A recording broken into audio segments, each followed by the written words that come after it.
Hello and welcome to my class. Welcome to कैम्फी। कैम्फी में आप सभी का स्वागत है। आज हम क्लास 11th का बेसिक चैप्टर नंबर 1 पढ़ने वाले, that is physical world.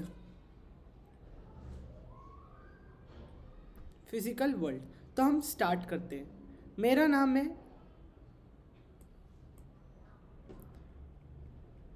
Aftab Pasha Khan और मैं आपको कैम्फी में फिजिक्स, केमिस्ट्री, बायो पढ़ाऊंगा। तो चलिए शुरू करते हैं। Physical world.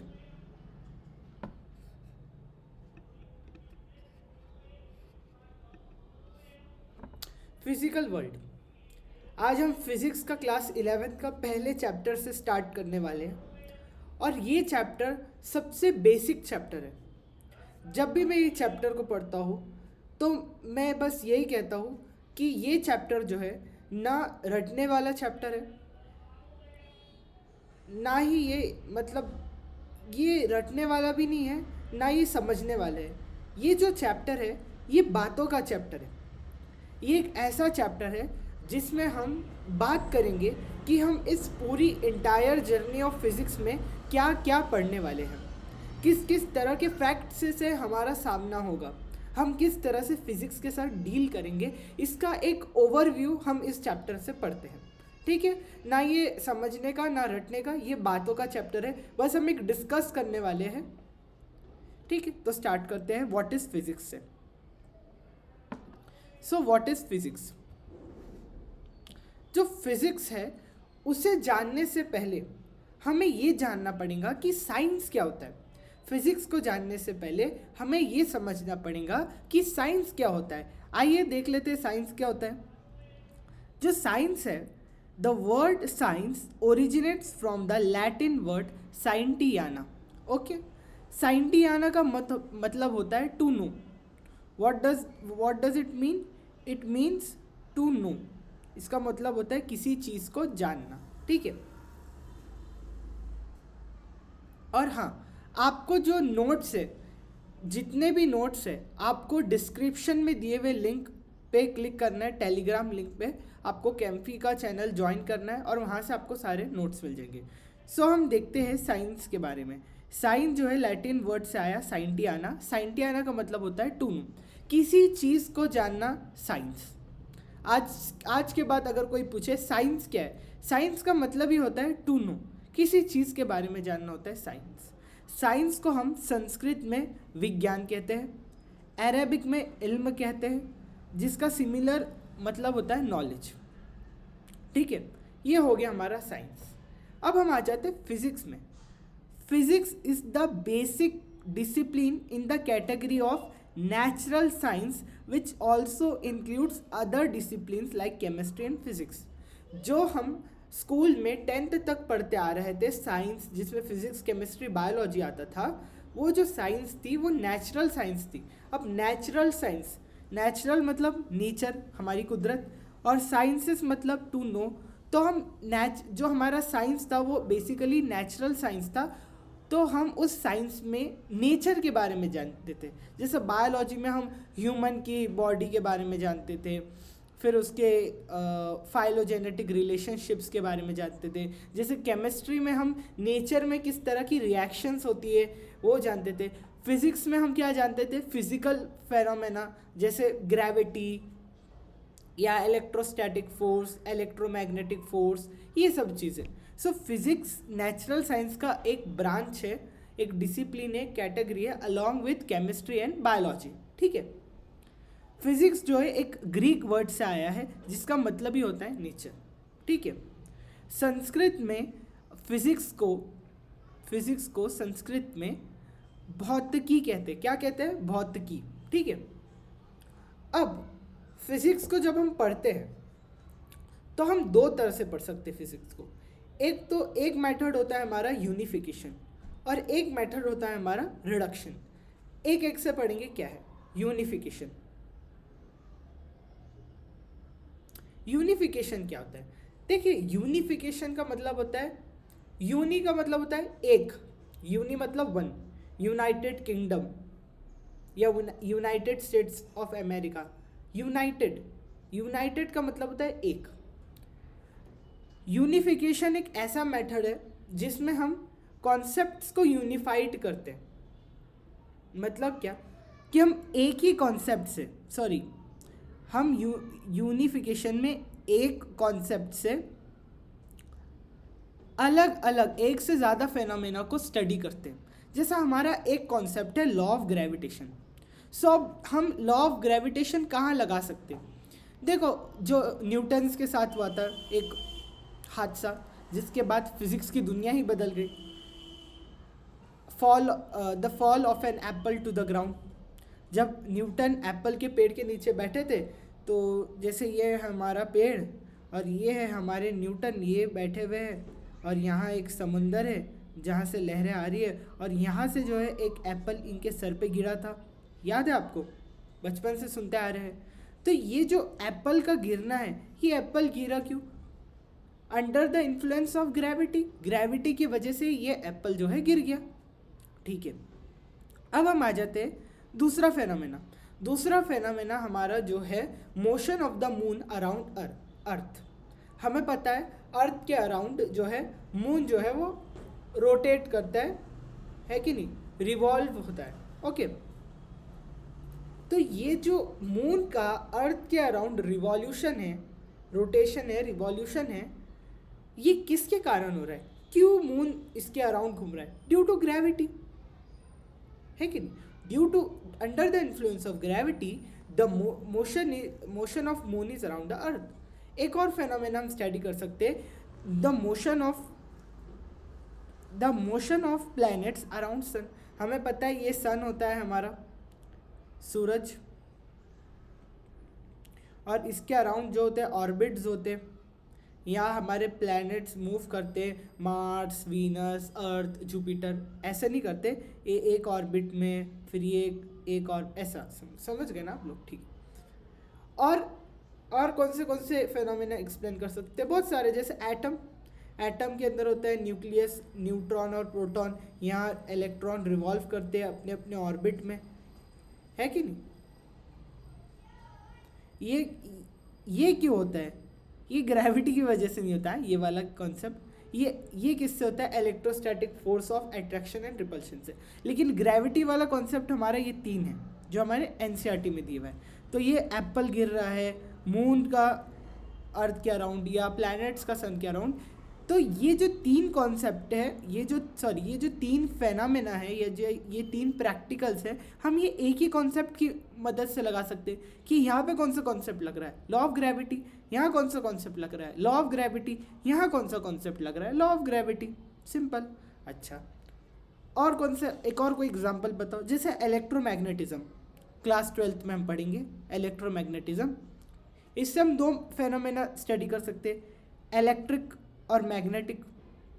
एक ही कंसेप्ट से दो चीज़ें, एक तीर से दो निशाने। तो यूनिफिकेशन का मतलब क्या है? एक कॉन्सेप्ट से अलग अलग प्रैक्टिकल्स को समझाना।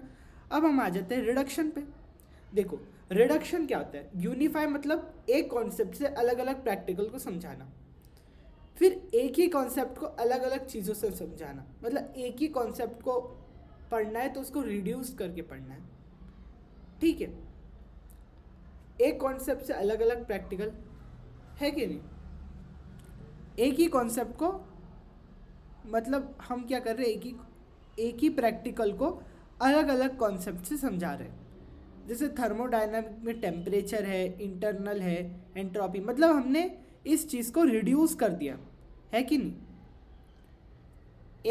एक कॉन्सेप्ट को हमने अलग अलग प्रैक्टिकल से, मतलब समझ रहे हो आप? एक कॉन्सेप्ट से तीन चीज़ें समझाना, है कि नहीं? है कि नहीं? और एक ही कॉन्सेप्ट को रिड्यूस करके टुकड़ों में समझना, इस रिडक्शन, है कि नहीं? उसके कई सारे पार्ट्स। अब हम आ जाते हैं नेक्स्ट, रिडक्शन।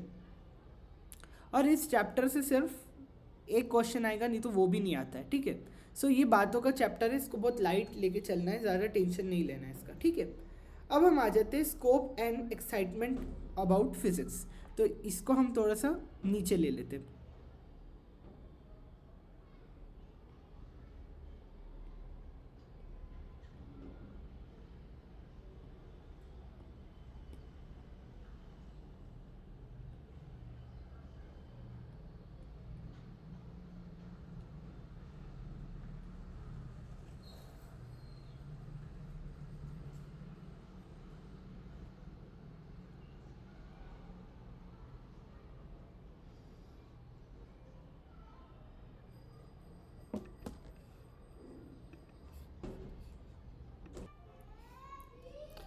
सो अब हम आते हैं scope and excitement of physics पे। मतलब हम इस पूरी जर्नी में किस किस तरह की फिजिक्स को पढ़ेंगे, हम किस लेवल पे जाके बात करेंगे, ठीक है। सो हम किस लेवल पे जाके बात करेंगे, उस आधार पर, उस बेस पर दो तरह की फिजिक्स होती है। एक होती है हमारी क्वांटम फिजिक्स और दूसरी होती है हमारी क्लासिकल फिजिक्स। एक होती है क्वांटम, दूसरी होती है हमारी क्लासिकल फिजिक्स। देखिए, क्लासिकल फिजिक्स में जो है हम मैक्रोस्कोपिक फेनोमेना पर बात करते हैं। मैक्रोस्कोपिक फेनोमेना मतलब बड़े लेवल पे। बड़े लेवल पे मतलब जैसे अगर हम मान लो, आपको एक एग्जांपल देता हूँ, जैसे आप स्टडी कर रहे हो एक बॉल की मोशन, एक फुटबॉल है या बॉल है, जो भी है, बेसबॉल है, आप उसकी मोशन को स्टडी कर रहे हो। आप एक एप्पल गिर रहा है, मतलब ये सब चीज़ें हम हमारी नेकेड आई से देख सकते हैं, ये मैक्रोस्कोपिक चीज़ें है कि नहीं। सो ये आ जाती है हमारी क्लासिकल फिजिक्स पे। उसी तरह हमारी क्वांटम फिजिक्स में हम पढ़ते हैं मॉडर्न फिजिक्स, जो कि आपके क्लास 12th का पार्ट है। It is a kind of, हम कह सकते हैं, क्वांटम फिजिक्स। तो इसमें हम जो है माइक्रोस्कोपिक लेवल पे जाके बात करते हैं। किस लेवल पे जाके? माइक्रोस्कोपिक मतलब छोटे। माइक्रोस्कोपिक से आपका मतलब क्या है? इसका मतलब है जैसे एटम, एटम्स हम देख सकते हैं? नहीं। इलेक्ट्रॉन नहीं, फोटॉन्स नहीं, न्यूक्लियाई नहीं। एटम के अंदर न्यूक्लियाई होते हैं, न्यूक्लियाई के अंदर मतलब न्यूक्लियाई के अंदर होते हैं प्रोटॉन्स, फिर उसके अराउंड रिवॉल्व करते हैं इलेक्ट्रॉन्स। मतलब ये माइक्रोस्कोपिक लेवल पे जो है जो बात करता है वो होता है हमारा क्वांटम फिजिक्स, ठीक है। तो हम समझ गए ऑन द बेसिस ऑफ किस लेवल पे हम जाने वाले, macroscopic level and microscopic level, ठीक है। सर अगर हम मैक्रोस्कोपिक फेनोमेना पे बात करें तो हम जो है अलग अलग एरियाज़ पे जाके बात करते हैं। जैसे मतलब हम ऑप्टिक्स के बारे में बात करेंगे। ऑप्टिक्स में हमारे 2 चैप्टर आते हैं, रे ऑप्टिक्स, वेव ऑप्टिक्स, जो कि हमारे क्लास 12th की फिज़िक्स के बुक में आपको देखने को मिलेंगे, है कि नहीं। ऑप्टिक्स, ऑप्टिकल इंस्ट्रूमेंट से रिलेटेड ये आ जाता है हमारा ऑप्टिक्स में। मैकेनिक्स में आ जाता है हमारा काइनेमैटिक्स, है कि नहीं। काइनेमैटिक्स बोले तो वो जो 2 चैप्टर नहीं क्या, motion in a plane, motion in one direction and motion in 2D। Motion in 2D मतलब motion in plane, motion in a straight line बोले तो 1D, मोशन इन 2D बोले तो मोशन इन अ प्लेन। तो ये सब आ जाता है काइनेमैटिक्स में।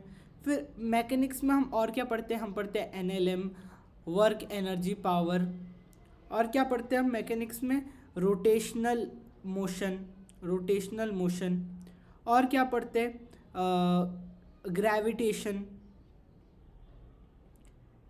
SHM, है कि नहीं, ये सब। इलेक्ट्रोडायनामिक्स में आ जाते हैं हमारा electric charges and fields, electric charges and fields. फिर आ जाता है हमारा इलेक्ट्रोस्टैटिक्स, मतलब हमारा जो आता है electric potential and capacitance, chapter number 2, current electricity. Electrodynamics बोलते तो इलेक्ट्रॉन की मूवमेंट की बात करेंगे हम। तो हमारी पूरी जो मैग्नेटिक्स है, मूविंग चार्जेस एंड फील्ड्स, ये सब। थर्मोडायनामिक्स में हम किस किस की बात करते हैं? हमारी पूरी थर्मल फिजिक्स जो है थर्मोडायनेमिक्स है, thermal energy and power. And कौन सा आ जाता है हमारा? Kinetic theory of gases. ये सब हम इसमें बात करते हैं, ठीक है। तो ये सब हमने एक ब्रॉड क्लासिफिकेशन देख लिया कि हम करने क्या वाले इस जर्नी में। मॉडर्न फिजिक्स में आप क्या पढ़ते हो? मॉडर्न फिजिक्स में आप एटम्स के बारे में पढ़ोगे, न्यूक्लियाई के बारे में पढ़ोगे, इलेक्ट्रॉन, फोटॉन, इनके बारे में। मॉडर्न में 4 चैप्टर आते हैं हमारे। कौन से?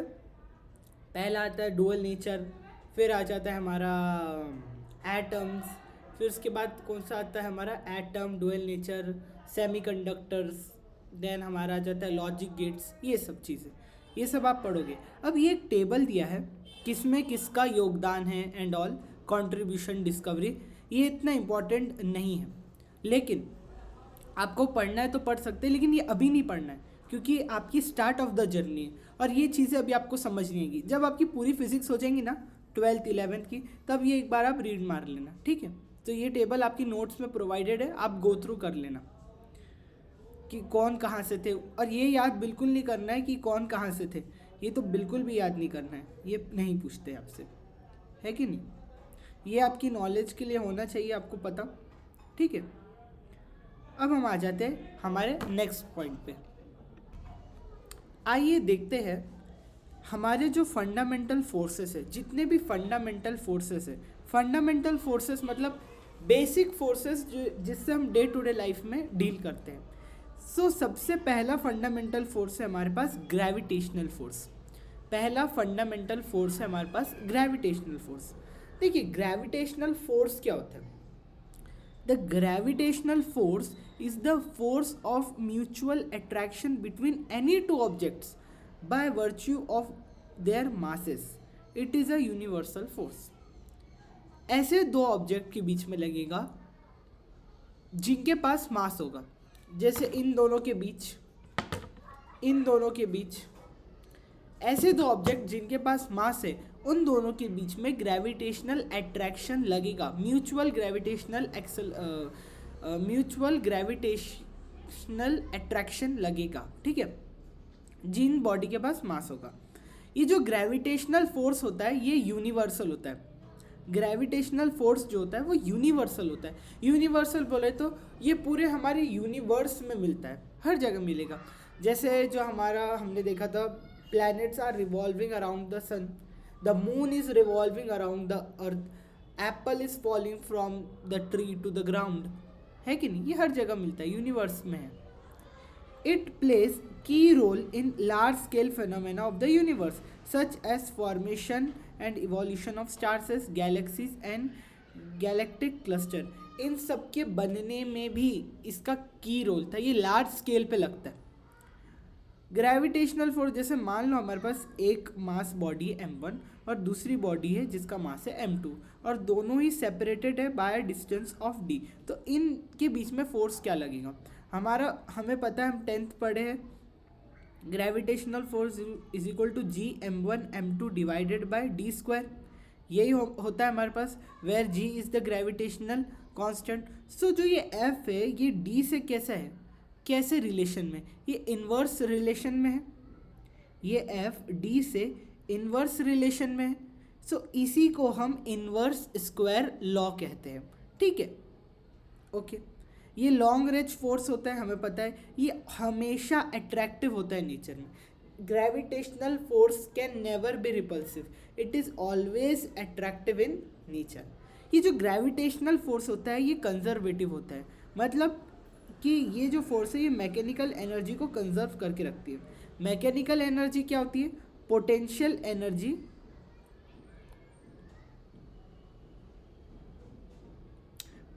Energy plus kinetic energy is mechanical energy. Potential energy plus kinetic energy is mechanical energy. और ग्रेविटेशनल फोर्स कंजर्वेटिव होता है। अब इसका मैं आपको एक्सपेरिमेंटल प्रूफ देता हूँ। अब मैं हूँ, मेरे ऊपर ग्रेविटी लग रही है, मान लो मेरे पास ये कोम्ब है कि नहीं? इस कोम्ब में क्या हो रहा है? ग्रेविटी लग रही है। अब मान लो ये ग्राउंड है, हाँ ये ग्राउंड है, मैंने इसे ऊपर लेके गया, ठीक है कि नहीं? इसमें एक पोटेंशियल क्रिएट हो गया। अगर मैं इसे छोड़ूंगा तो ये नीचे फॉल करेगा, ये जो है ये नीचे फॉल करेगा। ऐसा क्यों? देखो, जब हम किसी ऑब्जेक्ट को ऊपर फेंकते तो वो एक टाइम पे जाके रुक जाता है और फिर नीचे आता है। जब वो रुकता है तो उसकी जो काइनेटिक एनर्जी है वो ज़ीरो हो जाती है। जब वो रुकता है, जब एक पॉइंट पे जाके, देखिए जैसे मैंने ये कोम को फेंका, ये एक पॉइंट पे जाके रुका और फिर नीचे आया, रुका फिर नीचे आया। जिस पॉइंट पे वो रुका वहाँ पर उसकी काइनेटिक एनर्जी जो काइनेटिक एनर्जी है वो ज़ीरो हो गई। वो मूव नहीं किया, वो रेस्ट पे आ गया, उसकी काइनेटिक एनर्जी ज़ीरो हो गई, है कि नहीं? और उसमें जो है फुल पोटेंशियल आ गया कि वो नीचे फॉल हो जाए। जैसे ही हम करते हैं, मतलब जैसे हम किसी चीज़ को ऊपर फेंकते हैं तो उसमें काइनेटिक एनर्जी जो है कम हो जाती है और पोटेंशियल एनर्जी बढ़ती है। तो ये इस कदर बढ़ती और कम होती है जिसके वजह से इस मैकेनिकल एनर्जी में कोई फ़र्क नहीं आता है। जैसे मान लो जब ये ऑब्जेक्ट रुका तो इसकी काइनेटिक एनर्जी ज़ीरो हो गई और इसमें फुल पोटेंशियल आ गया। अब ये जैसे नीचे आ रहा है तो इसमें काइनेटिक एनर्जी आ गई, क्योंकि भैया ये मूव कर रहा है तो इसकी काइनेटिक एनर्जी बढ़ने लग गई, इसकी पोटेंशियल एनर्जी कम होने लग गई। और ये इनका रेशो कुछ इस तरह बढ़ा और कम हुआ जिसके कारण इसकी मैकेनिकल एनर्जी पे कोई आँच नहीं आई। इसे ही कहते हैं conservation of energy.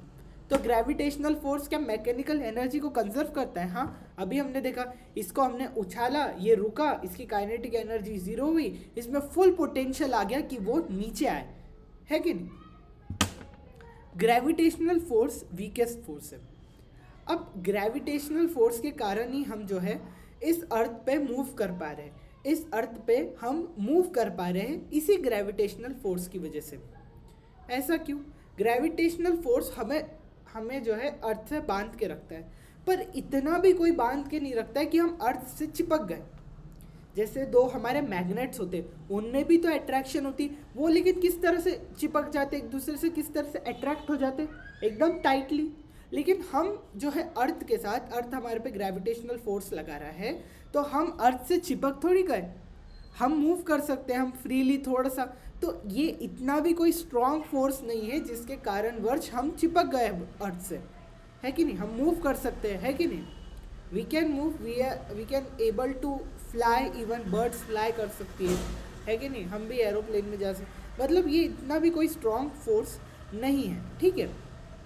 It is a weak force, it is the weakest force. सबसे वीकेस्ट फोर्स जो होता है वो ग्रेविटेशनल है, ठीक है? जब भी अट्रैक्शन हो रहा है या दो बॉडी पे फोर्सेस लग रहा है, कुछ पार्टिकल्स होते हैं जो एक्सचेंज होते हैं, ठीक है? तो यहाँ पे जो एक्सचेंज पार्टिकल होते हैं उन्हें हम ग्रेविटॉन्स कहते हैं, सिंपल। अब हो गया हमारा पहला फंडामेंटल फोर्स, ग्रेविटेशनल फोर्स। ये इनवर्स स्क्वायर लॉ को फॉलो करता है, ये लार्ज स्केल पे लगता है, लॉन्ग रेंज है, और ऑलवेज अट्रैक्टिव, कंजर्वेटिव, वीक है, और एक्सचेंज पार्टिकल ग्रेविटॉन्स है। मैकेनिकल एनर्जी होती है potential energy plus kinetic energy. अब हम आ जाते हैं इलेक्ट्रोमैग्नेटिक फोर्स पे। देखो इलेक्ट्रोमैग्नेटिक फोर्स क्या होता है, आइए पढ़ते हैं। Electromagnetic force is the force between charge particle. यहाँ पे कोई चार्ज पार्टिकल जैसी चीज़ हमने पढ़ी नहीं। अब चार्ज, अगर ऐसे पार्टिकल जिनके ऊपर चार्ज है उन्हीं के ऊपर इलेक्ट्रोमैग्नेटिक फोर्स लगेगा। In the simpler case, when the charge is at rest, the force is given by Coulomb's law, है कि नहीं? जब एक चार्ज रेस्ट पे है तो हम उस पे जो फोर्सेस है हम उसे कैसे डिफाइन करते हैं? हम कूलम्स लॉ की हेल्प से जो है डिफाइन करते हैं, ठीक है? किसी बॉडी पे पॉजिटिव है, नेगेटिव है, ठीक है? सो हम कूलम्स लॉ से डिफाइन करते हैं। अट्रैक्टिव होगा अगर अनलाइक चार्जेस बोल तो पॉजिटिव और नेगेटिव, ये दोनों अट्रैक्ट करते हैं। Unlike charges attract and like charges like positive negative negative they repel each other, है कि नहीं? So unlike charges are and repulsive for like charges in motion produce magnetic field. अब ये मैग्नेटिक फिजिक्स वाली बात आ गई। जब भी एक चार्ज जो है वो मूव करता है, सो वो इलेक्ट्रिक फील्ड कब जनरेट कर रहा था? जब वो रेस्ट पे था। बट जब वो मूव करता है तो वो एक मैग्नेटिक फील्ड भी जनरेट करता है, ठीक है? बस यही कहा गया। अब ये कैसे होता है, क्या होता है, मैग्नेटिज्म में पढ़ेंगे। बस एक जिस्ट जान लीजिए कि होने क्या वाला है। Charges in motion produce magnetic effect and magnetic field give rise to the force on moving charges. Electric and magnetic effect are in general inseparable, hence the name electromagnetic. देखो इलेक्ट्रिक तो लगेगा भैया, चार्ज मूव कर रहा है या rest पे हो, बट जब चार्ज मूव कर रहा हो तो उस पर electric as well as magnetic दोनों फोर्स लगता है। तो ये दोनों सेपरेबल नहीं, दोनों साथ में लग रहे हैं, है कि नहीं? सो इन्हीं को हेंस द नेम इलेक्ट्रोमैग्नेटिक हम कहते हैं, electromagnetic force. Like the gravitational force, electromagnetic force act over large distances, बड़े बड़े डिस्टेंसेस पे लगता है। मतलब अगर हमें कॉमन फैक्टर जानना है इस ग्रेविटेशनल और इलेक्ट्रोमैग्नेटिक फोर्स पे, वो ये है कि दोनों भी लार्ज डिस्टेंस पे लगते हैं। Does not need any medium, electromagnetic force को किसी मीडियम की ज़रूरत नहीं है। It is enormously strong compare to gravity. Enormously बोल तो बहुत ही ज़्यादा स्ट्रॉन्ग है as compare to gravity. Gravitational force जो होता है वो वीक होता है, वेर एज इलेक्ट्रोमैग्नेटिक फोर्स जो होता है वो बहुत स्ट्रॉन्ग होता है, ठीक है? अगर हम बात करें electric force between two protons, अगर हम दो प्रोटॉन्स के बीच की बात करें इलेक्ट्रिक फोर्स की, for example it is 10 to the power 36 time the gravitational force between them for any fixed distance, किसी भी डिस्टेंस पे। मान लो एक प्रोटॉन है, एक है दूसरा ये मान लो ये एक प्रोटॉन है, ये एक दूसरा प्रोटॉन है, ठीक है, एक प्रोटॉन दूसरा प्रोटॉन। अब भाई प्रोटॉन के पास भी तो एक मास होगा, 1.6 into 10 to the power -27 kg something होता है, ठीक है। तो इनके पास भी तो मास है भैया, भले ही बहुत नेग्लिजिबल हो बट है मास, तो इन पे ग्रेविटी भी लगेंगी। और भैया प्रोटॉन के बीच में इनके पास चार्ज भी है, तो यहाँ रिपल्सिव फोर्स भी लग रहा होगा और अट्रैक्टिव फोर्स भी लग रहा होगा। ये जो इलेक्ट्रिक फोर्स है, electric force between them, electric force is 10 to the power 36 times gravitational force, ये बात याद रखना। अब इलेक्ट्रोमैग्नेटिक फोर्स ग्रेविटेशनल फोर्स की तरह ही इनवर्स स्क्वायर लॉ को फॉलो करता है, ये भी कंजर्वेटिव है जस्ट लाइक ग्रेविटी, ये भी लॉन्ग रेंज फोर्स है। मतलब कि ये इतने पॉइंट्स जो है इलेक्ट्रोमैग्नेटिक वेव्स इलेक्ट्रोमैग्नेटिक फोर्स के, ये कंपेरेबल है with gravitational force. Gravitational force inverse square law को फॉलो करता है, electromagnetic force inverse square law को फॉलो करता है। दोनों भी कंजर्वेटिव है, दोनों भी लॉन्ग रेंज फोर्स है, बट ग्रेविटेशनल फोर्स में जो एक्सचेंज पार्टिकल्स थे वो ग्रेविटॉन्स थे, बट यहाँ पे जो एक्सचेंज पार्टिकल है वो है फोटॉन, ठीक है। इलेक्ट्रोमैग्नेटिक फोर्स में जो एक्सचेंज पार्टिकल है वो है फोटॉन, ठीक है। Can be attractive, can be repulsive, dependent on the condition. अगर लाइक चार्जेस है तो रिपेल, है कि नहीं, like charges repel each other, see, and unlike charges attract each other, ये हमने देख लिया। अब हम आ जाते इलेक्ट्रोमैग्नेटिक फोर्स हो गया, अब हम आ जाते हैं स्ट्रॉन्ग न्यूक्लियर फोर्स पे। देखिए अगर स्ट्रॉन्ग न्यूक्लियर फोर्स की बात करें, है कि नहीं, न्यूक्लियर फोर्स की बात करें या स्ट्रॉन्ग न्यूक्लियर फोर्स, फिर वीक न्यूक्लियर फोर्स है, फिर उसके बाद आपका खत्म, जल्दी जल्दी निपटा लेंगे अच्छे से।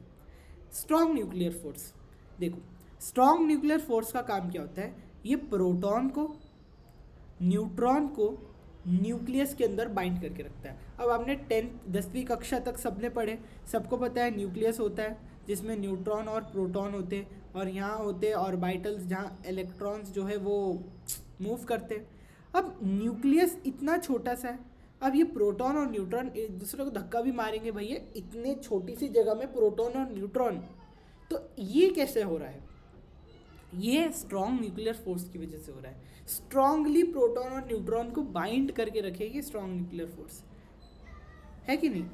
और न्यूक्लियस के अंदर क्या होते हैं, nucleon. What are nucleon, nucleons are proton plus neutron, ठीक है, ये वाली बात याद रखना। हाँ, nucleons are proton plus neutron, proton plus neutron are nucleon, ठीक है। सो ये न्यूक्लियॉन्स को बाइंड करके रख सकते हैं, हम ये भी कह सकते हैं, ठीक है। Size of nucleus is 10 to the power -15 metre, कितना होता है, 10 की पावर -15 मीटर। ये कितना होता है, ये होता है 1 फेरोमीटर या 1 फेरीमीटर, कुछ भी कह लो। जो स्ट्रॉन्ग न्यूक्लियर फोर्स होता है ना, ये चार्ज इंडिपेंडेंट होता है। इसका मतलब क्या, जो strong nuclear force proton proton के बीच में लग रहा है, प्रोटॉन न्यूट्रॉन के बीच में लग रहा है, या न्यूट्रॉन प्रोटॉन के बीच में लग रहा है, सब पे सेम ही स्ट्रॉन्ग न्यूक्लियर फोर्स लगेगा, तो ये चार्ज इंडिपेंडेंट है, ठीक है। ये कैसा हुआ, ये हुआ चार्ज इंडिपेंडेंट, बट ये स्पिन डिपेंडेंट होता है। स्पिन डिपेंडेंट मतलब क्या, कि अगर मान लो आपके जो न्यूट्रॉन है वो सिमिलर डायरेक्शन में स्पिन कर रहे हो, अब ये अंदर की बात है, मतलब एक थोड़ा सा हम बात करें, जो हमारे न्यूट्रॉन्स होते हैं, जो हमारे जो पार्टिकल्स होते हैं, माइक्रो पार्टिकल्स, मतलब जो है न्यूक्लियॉन्स, ये अंदर जो है स्पिन करते हैं। हो सकता है दो न्यूट्रॉन जिनके ऊपर फोर्स लग रहा हो, ये वो सेम डायरेक्शन में स्पिन कर रहे हो सकता है ये अपोजिट डायरेक्शन में जो है स्पिन कर रहे हो। अगर ये सेम डायरेक्शन में स्पिन कर रहे होगे तो ये होगे स्ट्रॉन्ग न्यूक्लियर फोर्स। अगर ये अपोजिट डायरेक्शन में स्पिन कर रहे होगे तो ये हो गए हमारे वीक न्यूक्लियर फोर्स, ठीक है। बस स्पिन डिपेंडेंट होता है। हमारा जो न्यूक्लियर फोर्स है वो स्पिन डिपेंडेंट होता है, ठीक है। ये नॉन कंजर्वेटिव फोर्स है। अभी तक हमने सारे कंजर्वेटिव पढ़े, ये नॉन कंजर्वेटिव है। जनरली एक्टिव मतलब होता ही है। Exchange particle pi mesons. What are the exchange particle? Pi mesons, ठीक है। अब हम आ जाते हैं नेक्स्ट, वीक न्यूक्लियर फोर्स। देखो वीक न्यूक्लियर फोर्स क्या होता है? The weak nuclear force appears only in certain nuclear processes.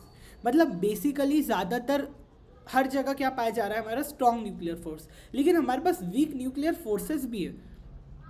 कहाँ पर यूज़ होते हैं ये वीक न्यूक्लियर फोर्सेस? हमारी न्यूक्लियर प्रोसेसेस में, such as beta decay in nucleus. देखो कुछ बीटा नेगेटिव है यहाँ, बीटा नेगेटिव डीके होते हैं, मतलब बीटा डीके होते हैं। There are beta decaying nuclear processes. Beta decay होता क्या है? Beta negative decay. Nucleus emits an electron and uncharge particle called neutrino. Electron निकलेगा और यहाँ पे न्यूट्रिनो नहीं, यहाँ एंटी न्यूट्रिनो होगा, ठीक है। An uncharged particle called antineutrino, ठीक है, in beta but much weaker than. मतलब ये जो है the weak nuclear force is not weak as gravitational force. ये जो है ग्रेविटेशनल फोर्स की तरह वीक नहीं है, but much weaker than strong nuclear force and electromagnetic force. The range of weak nuclear force is exceedingly small to the order of 10 to the power minus 16 metre. मतलब यहाँ तक इतनी small range तक लग सकता है। ये कहाँ तक लग सकता है? छोटे से छोटा यहाँ तक लग सकता है, ठीक है। बीटा डीके की बात करेंगे। देखो न्यूक्लियाई में जो न्यूक्लियस होता है हमारा, वहाँ कुछ प्रोसेसेस होती है, beta negative decay and beta positive decay. Beta negative decay की बात करो तो नेगेटिव में क्या होता है? जो न्यूट्रॉन होता है वो टूटता है प्रोटॉन में, इलेक्ट्रॉन में, प्लस एंटी न्यूट्रिनो में। किस में टूटता है हमारे पास? एंटी न्यूट्रिनो में, ठीक है, ट्रिनो में। और जो हमारा बीटा पॉजिटिव डीके होता है ना, इसमें प्रोटॉन टूटता है न्यूट्रॉन में, पॉजिट्रॉन में और न्यूट्रिनो में। तो बस इतना याद रखना। नेगेटिव में क्या टूटा? एन टूटा, N for negative, N for neutron. Beta negative में एन टूटा, बीटा पॉजिटिव में पी टूटा। पी टूटेगा किस में? देखो न्यूट्रॉन किस में टूटेगा? प्रोटॉन और इलेक्ट्रॉन में, है कि नहीं? और प्रोटॉन टूटेगा इन न्यूट्रॉन प्लस पॉजिट्रॉन, ठीक है। और बीटा नेगेटिव में एंटी न्यूट्रिनो रिलीज होते हैं और बीटा पॉजिटिव डीके में न्यूट्रिनो रिलीज होते हैं, ठीक है, ठीक है। और ये भी होता है अट्रैक्टिव इन नेचर। ये देखो weak nuclear force is attractive in nature, ठीक है। यहाँ पे एक्सचेंज पार्टिकल होते हैं बोसॉन। देखो स्ट्रॉन्ग न्यूक्लियर फोर्स में थे पाई मीजॉन, यहाँ पर क्या है? यहाँ पर है बोसॉन्स, ठीक है। ये अट्रैक्टिव होता है और ये जो है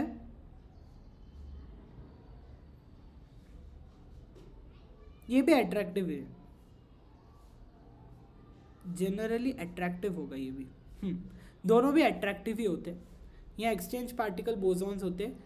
ये शॉर्ट रेंज फोर्स है, ये 10 टू द पावर माइनस 16 तक लगता है, ठीक है। अब हम आ जाते हैं नेक्स्ट। हमारे पास अभी तक हमने ये 4 फोर्सेस की स्टडी करी, ठीक है।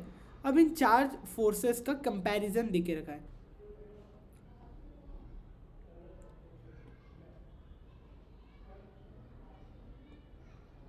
ग्रेविटेशनल फोर्स जो है, weak nuclear force, electromagnetic force और स्ट्रॉन्ग न्यूक्लियर फोर्स। अगर हम स्ट्रॉन्ग न्यूक्लियर फोर्स को 1 मान लें तो इसके कंपैरिजन में ये तीनों कैसे हैं? तो स्ट्रॉन्ग न्यूक्लियर फोर्स को जब हम 1 मानते हैं तो ग्रेविटेशनल फोर्स जो होता है वो 10 टू द पावर माइनस 39 होता है, ठीक है। जो वीक न्यूक्लियर फोर्स होता है वो 10 टू द पावर माइनस 13 होता है, ठीक है। जो इलेक्ट्रोमैग्नेटिक फोर्स होता है वो 10 टू द पावर माइनस 2 होता है in comparison to strong nuclear force. Gravitational force infinitely दूर तक लगता है, इलेक्ट्रोमैग्नेटिक भी इनफाइनाइटली दूर तक लगता है। वीक न्यूक्लियर फोर्स बहुत शॉर्ट रेंज होता है, subnuclear 10 to the power minus 16 तक लगता है, और स्ट्रॉन्ग न्यूक्लियर भी 10 टू द पावर माइनस 15 जो कि हमारा न्यूक्लियस का साइज है, ठीक है। All objects in the universe feels the gravitational force. यहाँ पे weak nuclear force some elementary particles particularly electron and neutrino ये जो है वो करेंगे। इलेक्ट्रोमैग्नेटिक फोर्स चार्ज पार्टिकल्स पे लगेगा। स्ट्रॉन्ग न्यूक्लियर फोर्स न्यूक्लियॉन्स पे हैवियर एलिमेंट पार्टिकल्स पे लगेगा। स्प्रिंग फोर्स, फ्रिक्शन, टेंशन, ये सब इलेक्ट्रोमैग्नेटिक फोर्स के एग्जाम्पल हैं, ठीक है। अब आपको जो है यहाँ पे ठीक है, तो हमारे पास एक टेबल है एनसीईआरटी में, ये भी अभी नहीं देखना है, ये बाद में देखना है, ठीक है, जब पूरा हो जाएगा। ये भी बाद में देखना है, ये भी अभी आपको नहीं देखना है। अब हम आ जाते हैं nature of physics law, physical loss, law of conservation. देखो कंजर्वेशन लॉ मतलब कहाँ पर किस चीज़ का कंजर्वेशन होता है।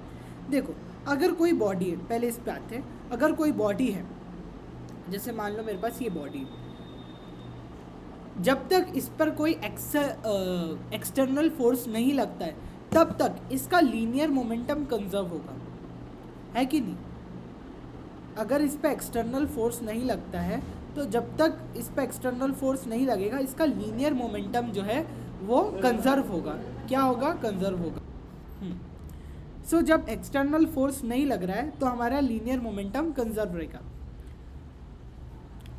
मान लो कोई बॉडी रोटेट कर रही है या मूव हो रही है, तो जब बॉडी मूव करती है तो उस पर क्या लगता है? Angular force, that is torque. अगर किसी बॉडी पे टॉर्क नहीं लग रहा है, टॉर्क क्या होता है? हमारा angular force. What it is? It is angular force. जब तक एंगुलर फोर्स नहीं लग रहा है, अगर एक्सटर्नल एंगुलर फोर्स ज़ीरो है, टॉर्क ज़ीरो है, तो तब तक एंगुलर मोमेंटम जो है हमारा कंजर्व होगा, एंगुलर मोमेंटम चेंज नहीं होगा। एक्सटर्नल फोर्स ज़ीरो है तो लीनियर मोमेंटम चेंज नहीं होगा। टॉर्क, एक्सटर्नल टॉर्क ज़ीरो है तो एंगुलर मोमेंटम चेंज नहीं होगा, ठीक है। एनर्जी मास कंजर्वेशन पे आ जाते हैं।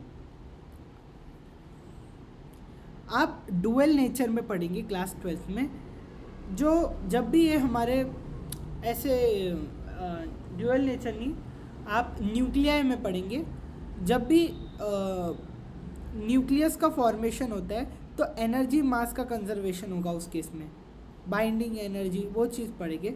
लेकिन जो आइंस्टीन ने इक्वेशन दी थी E=mc², तो ये इक्वेशन ये कहती है कि जब भी कोई प्रोसेस होगी उसमें एनर्जी और मास है कंजर्व होगा। जैसे न्यूक्लियर प्रोसेस है कि नहीं, जब nuclei formation, basically nuclear process नहीं, न्यूक्लियाई फॉर्मेशन, ठीक है।